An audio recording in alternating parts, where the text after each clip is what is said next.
Pada saat itu, sebuah mahligai turun, bukan dari langit, melainkan dari hadirat Tuhan semesta alam. Mahligai itu mendekat kepada Muhammad SAW dan para malaikat mengiringinya. Suara mereka bergema seperti guntur, namun indah seperti syair yang hanya bisa didengar oleh hati. Muhammad pun naik, diangkat menuju hadirat Allah. Dan di saat itulah hati Muhammad bercahaya. Sebagaimana firman Allah, "Ma kadzabal fuadu ma ra'a." Hati itu tidak mendustakan apa yang telah dilihatnya. Bukan mata jasad yang menyaksikan, melainkan mata hati yang dibukakan oleh Tuhan. Tubuh Muhammad bergetar, bukan karena takut, melainkan karena limpahan cahaya. Para malaikat menopangnya, menjaga agar tubuh insan tidak luluh oleh keagungan. Lalu terdengarlah firman Allah, "Wahai Muhammad, kekasihku dan utusanku." Muhammad menjawab dengan penuh adab, "Labbaika baina yadaika, wahai Tuhanku." Ia hendak melepaskan alas kakinya, namun Allah berfirman, "Wahai Muhammad, jangan engkau lepaskan alas kakimu, angkatlah hingga ke arasku, agar arasku disentuh oleh bekas langkahmu." Muhammad berkata dengan takzim, "Wahai Tuhanku, Musa melepaskan alas kakinya ketika bermunajat di Sinai." Allah menjawab, "Musa adalah yang aku ajak berbicara. Engkau adalah yang aku kasihi dan aku utus." Lalu Allah berfirman, "Wahai Muhammad, pandanglah ke atas." Muhammad memandang dan tampaklah cahaya tulisan, "La ilaha illallah, Muhammadur Rasulullah." Allah bertanya, "Apakah engkau melihat nama lain selain namaku di sana?"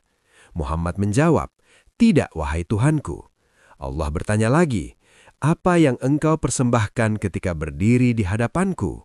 Muhammad menjawab, "At-tahiyyatul mubarakatu, as-salawatu thayyibatu lillah." Allah pun menjawab, "Assalamu alaika ayyuhan nabiyyu wa rahmatullahi wa barakatuh." Para malaikat muqarrabin menyahut, "Assalamu alaina wa ala ibadillahis salihin." Muhammad melanjutkan, "Ashhadu an la ilaha illallah." Allah menjawab, "Wa ashhadu anna Muhammadar Rasulullah." Malaikat pun bersolawat, "Allahumma salli ala Muhammad wa ala ali Muhammad." Allah bertanya, "Wahai Muhammad, bagaimana engkau mengenalku?" Muhammad menjawab, "Karena firman-Mu yang engkau turunkan dalam Al-Quran."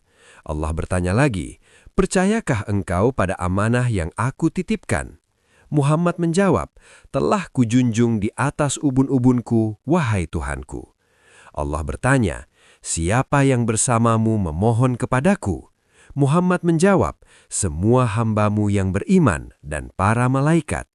Allah bertanya, "Apa permohonan mereka?" Muhammad menjawab, "Ampunan dosa dan hati yang patuh mendengar firman-Mu." Allah berfirman, "Karena engkau, sekalipun mereka berbuat salah, aku ampuni."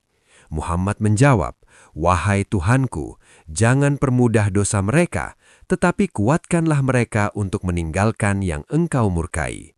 Allah berfirman, "Aku kabulkan, dan pada hari kiamat, engkau yang akan memberi syafaat." Allah berfirman lagi, "Aku berikan kepadamu 9.000 ilmu, 3.000 untuk semua manusia, 3.000 untuk yang bertanya, dan 3.000 sebagai rahasiamu."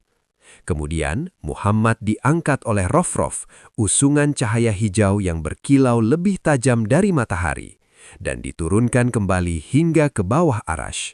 Setetik rasa jatuh di ujung lidahnya, lebih manis dari segala kenikmatan dunia.